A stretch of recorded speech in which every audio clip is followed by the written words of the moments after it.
नमस्कार, स्वागत है आपका आर्या न्यूज में। मैं हूं आपके साथ सुमन पाल। 700 करोड़ की लागत से 33 महीने में तैयार हुए श्री काशी विश्वनाथ धाम का लोकार्पण रेवती नक्षत्र में हुआ और इसके साथ ही अब ये आम लोगों के लिए भी खोल दिया जाएगा।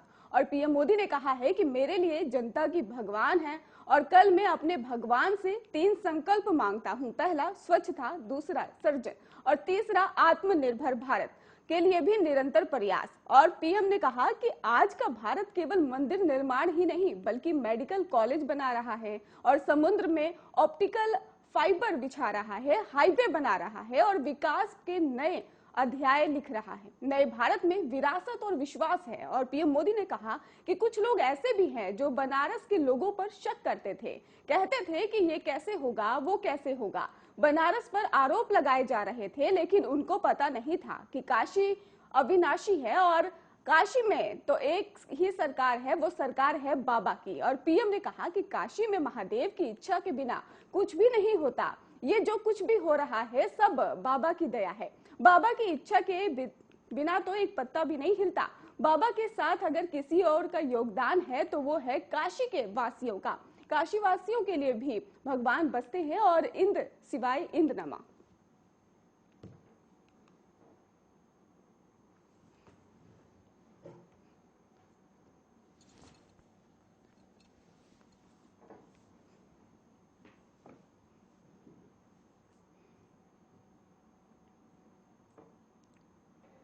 सत्रह से 80 के बीच में इंदौर की महारानी अहिल्याबाई होलकर जी ने इस क्षेत्र यहां पर बाबा विश्वनाथ की पुनर्स्थापना में उस समय बहुत ही योगदान दिया था। महाराजा रणजीत सिंह जी ने मंदिर को स्वर्ण मंडित करने में अपना योगदान दिया। ग्वालियर की महारानी ने भी उस कालखंड में अपना योगदान दिया। लेकिन ये भव्य स्वरूप इस रूप में परिकल्पित होगा या साकार होता हुआ दिखाई देगा। आज पूज्य संत जन अपनी आंखों से इन सब चीजों को देख रहे हैं, साक्षात अनुभूति कर रहे हैं। पूरा काशी वासी देश का विद्वत समाज इन सब बातों को अनुभूति कर रहा है और सचमुच इसके लिए हम सब सौभाग्यशाली हैं कि हमें ऐसे दूरदर्शी और यशस्वी नेतृत्व के सानिध्य में कार्य करने, उनके सानिध्य में आगे बढ़ने और भारतीय संस्कृति और भारतीय परंपरा को आगे बढ़ने का एक सौभाग्य प्राप्त हो रहा है। जब भी हम भगवान के दर्शन करते हैं, मंदिर आते हैं, कई बार ईश्वर से कुछ मांगते हैं, कुछ संकल्प लेकर भी जाते हैं। मेरे लिए तो जनता जनार्दन ईश्वर का रूप है। मेरे लिए हर भारतवासी ईश्वर का ही अंश है। जैसे सब लोग भगवान के पास जाकर के मांगते हैं, जब मैं आपको भगवान मानता हूं, जनता जनार्दन को ईश्वर का रूप मानता हूं, तो मैं आज आपसे कुछ मांगना चाहता हूं। मैं आपसे कुछ मांगता हूं। मैं आपसे अपने लिए नहीं, हमारे देश के लिए 3 संकल्प चाहता हूं।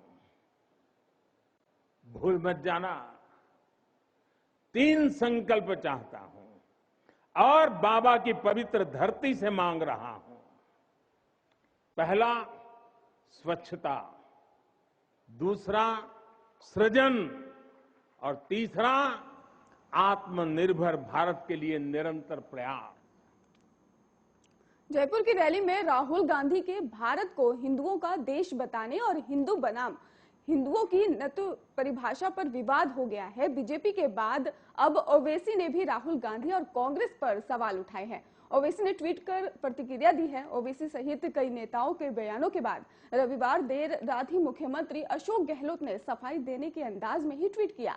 ओवैसी ने राहुल गांधी के बयान के बाद ट्वीट में लिखा, राहुल और कांग्रेस हिंदुत्व के लिए भी ग्राउंड तैयार कर रहे हैं और अब वे बहुसंख्यक बाद ही फसल काटना चाहते हैं। 2021 में हिंदुओं को सत्ता में लाने का जो सेकुलर एजेंडा है वो वाह है। और इसके साथ ही उन्होंने कहा कि भारत सब भारतीयों का है और अकेले हिंदुओं का नहीं है, और भारत सभी संत और उनका भी है। और इसके साथ ही उन्होंने कहा कि देर रात मुख्यमंत्री अशोक गहलोत ने हिंदू वाले बयान पर सफाई के टोन में ही ट्वीट किया। गहलोत ने लिखा, सत्य, अहिंसा, प्यार, भाईचारा मानने वालों का व्यक्ति जो है हिंदू है। हिंदू किसी से नफरत नहीं करते, सभी धर्मों का सम्मान करते हैं। हिंदुत्ववादी हिंसा को लेकर भी घृणा फैलाने में भी भरोसा रखते हैं, और हिंदुत्ववादी में भी वही अंतर है जो गांधी जी और गोडसे में है। और इसके साथ ही कहा कि गहलोत ने आगे ये भी लिखा है कि असल मायने में हिंदू सत्य, अहिंसा और सद्भाव में विश्वास रखता है। कट्टरता और चरमवाद किसी भी धर्म में स्वीकार नहीं किया जाता।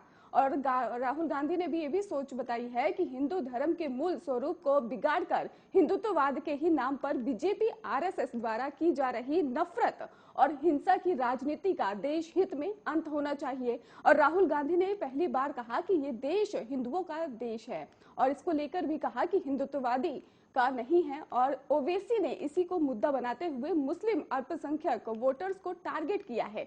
कई प्रदेशों में मुस्लिम कांग्रेस कई परंपरागत वोट है, और ओवैसी ने इसी वोट को ध्यान में रखते हुए राहुल गांधी के बयान पर निशाना साधा और हिंदुओं का देश बताने पर सवाल उठाए हैं। कांग्रेस के नेता मुस्लिम समुदाय में राहुल के बयान का रिएक्शन जांच कर रहे हैं। जयपुर में ओमिक्रॉन के 4 और मरीज मिले हैं। इसी के साथ ही राजस्थान में ओमिक्रॉन संक्रमितों की संख्या 13 हो गई है। राजस्थान देश का दूसरा ऐसा राज्य बन गया है जहां नए वेरिएंट के सबसे ज्यादा मरीज आए हैं, और 18 मरीजों के साथ ही महाराष्ट्र पहले नंबर पर है, और पूरे देश में 42 मरीज नए वेरिएंट के मिल चुके हैं। जयपुर के लिए राहत की बात यह है कि पूर्व में मिले 9 मरीजों की रिपोर्ट नेगेटिव आ चुकी है। इनमें से किसी में भी लक्षण नहीं थे। नए मिले 4 पॉजिटिव लोग वही हैं जो पिछले दिनों दक्षिण अफ्रीका से लौट कर आए परिवार के संपर्क में आए थे। आपको बता दें कि नरोत्तम मिश्रा ने बताया है कि दक्षिण अफ्रीका से लौटे परिवार के 4 सदस्य के अलावा इनके संपर्क में आदर्श नगर जनता कॉलोनी का एक परिवार भी संपर्क में आया था, और इसमें 5 लोग पहले ओमिक्रॉन संक्रमित मिल चुके हैं, और इसके साथ ही शेष 4 लोगों की रिपोर्ट और पॉजिटिव मिली है। और इन संदिग्ध लोगों को भी पिछले दिनों ही हॉस्पिटल में भर्ती कराया गया था, और जांच में बताया गया कि लोगों की जो रिपोर्ट है वो पॉजिटिव आई है, वे सभी अब घर पर हैं।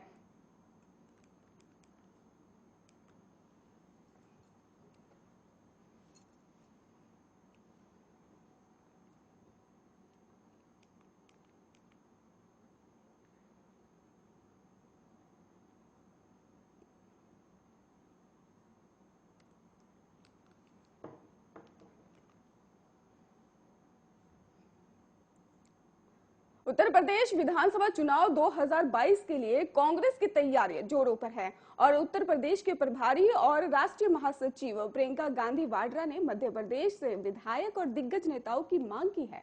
प्रदेश कांग्रेस कमेटी से विधायकों और उन वरिष्ठ नेताओं के नाम मांगे गए हैं जिन्हें यूपी चुनाव कार्य में भी लगाया जा सकता है। पड़ोसी क्षेत्र ग्वालियर, चंबल को लेकर भी बुलंदशहर से अधिक संख्या में कार्यकर्ताओं को भेजने की तैयारी है। इसमें मौजूदा और पूर्व विधायक भी शामिल हैं। उत्तर प्रदेश के करीब 50 विधानसभा क्षेत्र ऐसे हैं जो मध्य प्रदेश की सीमा के करीब हैं। दोनों राज्यों के लोगों का यहाँ पारिवारिक रिश्ता है, और पिछले विधानसभा चुनाव में भी मध्य प्रदेश कांग्रेस भाजपा के नेता उत्तर प्रदेश में सक्रिय दिखाई दिए थे। आपको बता दें कि दिग्विजय सिंह, अरुण यादव और ज्योतिरादित्य सिंधिया, भाजपा से भी डॉक्टर नरोत्तम मिश्रा आदि दिग्गज नेता उत्तर प्रदेश भेजे गए थे। और इस बार कांग्रेस ने उत्तर प्रदेश में मध्य प्रदेश के पूर्व विधायक सत्यनारायण पटेल को भी राष्ट्रीय सचिव बनाकर भेजा है, और ऐसे में मध्य प्रदेश की भूमिका उत्तर प्रदेश में वैसे भी बढ़ गई है। और प्रदेश कांग्रेस के उपाध्यक्ष चंद्रप्रभाष शेखर ने बताया है कि केंद्रीय संगठन के निर्देश पर ही तैयारी की जा रही है। विधायकों और वरिष्ठ नेताओं से चर्चा करके सूची तैयार कर रहे हैं, और जिसे जल्द ही केंद्रीय संगठन को भेजा जाएगा। इन नेताओं का उपयोग कहां और कब करना है, ये उत्तर प्रदेश की प्रदेश कांग्रेस कमेटी ही तय करेगी।